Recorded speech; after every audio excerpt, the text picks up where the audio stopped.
Bonjour et bienvenue sur ma chaîne. Ce que je te propose ici sont des soins audio que j'ai canalisés dans un but personnel, que j'ai expérimenté et validé. Ces soins sont issus de mon parcours sur un chemin d'éveil et de retour à soi que j'ai à cœur aujourd'hui de partager avec ceux et celles qui en auront l'élan et la curiosité. C'est ainsi que j'ai imaginé ce parcours comme un voyage en 24 étapes.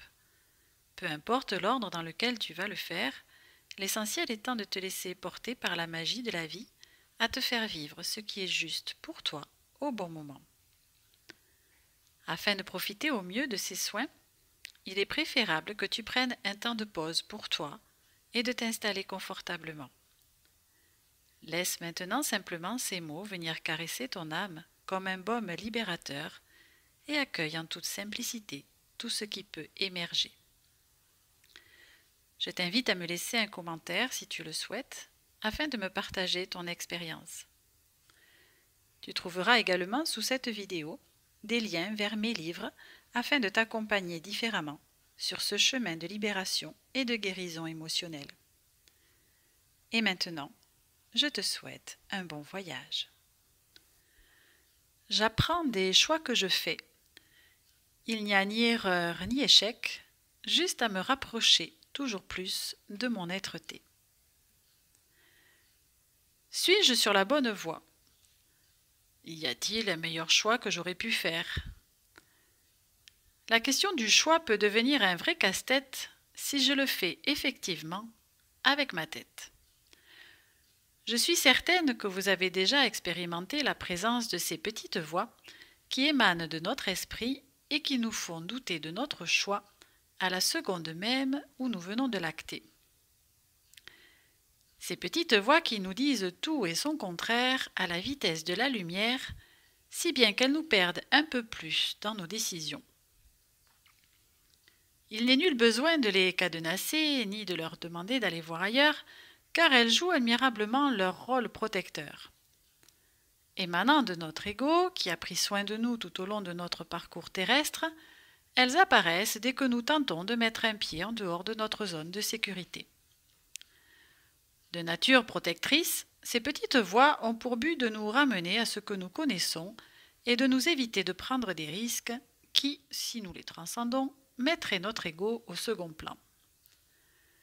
Toutefois, pour évoluer, nous sommes amenés à sortir de notre zone de confort et à nous confronter à l'inconnu et au risque de l'affronter. Alors, comment faire des choix en notre âme et conscience que l'on sait meilleurs pour nous par intime conviction? Vous l'aurez compris, ce ne sont pas ceux qui émergent de notre mental qu'il faut en priorité prendre en considération. Pour ma part, ce qui m'aide à choisir émerge de mon ressenti corporel. Selon l'importance du choix que j'ai à faire, je prends plus ou moins de temps en introspection.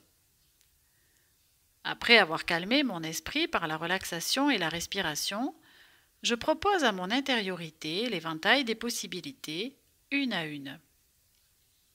De là, j'observe et prends en compte mes sensations physiques et émotionnelles pour chacune d'elles, ce qui m'oriente sans aucun doute vers le choix qui correspond le mieux à mes besoins. Une fois l'orientation trouvée, il n'en reste pas moins que mon esprit va me permettre d'ordonner mes actes, de planifier mes étapes, mes priorités d'action, etc. Pour des choix plus légers à faire, cela me prend que quelques secondes. Parfois même, je perçois mes ressentis de façon simultanée à ma proposition intérieure. Une fois le choix acté, il me reste à le concrétiser ou pas. Selon l'ampleur de la tâche et des actions à mettre en place, je peux prendre peur et penser que je ne suis pas à la hauteur.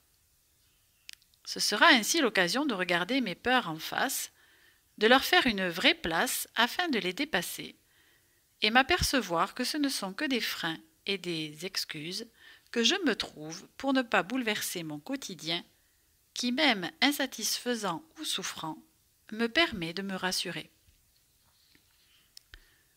Je peux aussi acter le meilleur choix à faire pour moi et m'apercevoir que je n'ai pas les moyens humains, matériels ou financiers pour le moment de le réaliser.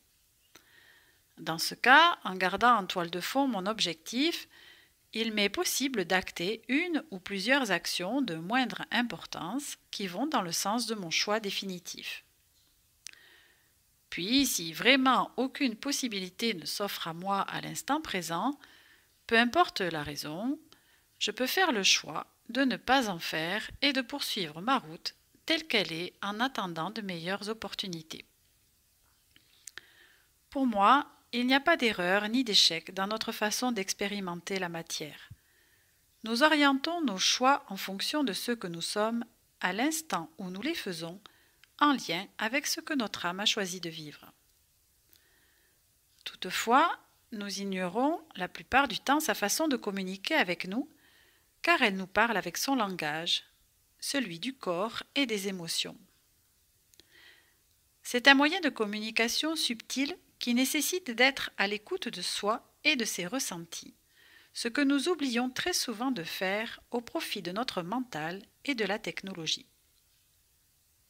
Cette dernière façon de faire des choix nous dépossède de notre pouvoir intérieur qui sait ce qui est bon et nécessaire pour nous. Se fier à autre chose que nos ressentis corporels et émotionnels pour orienter nos décisions, c'est oublier combien notre corps et notre cœur nous parlent et que ce sont nos plus précieux alliés pour nous diriger vers le meilleur.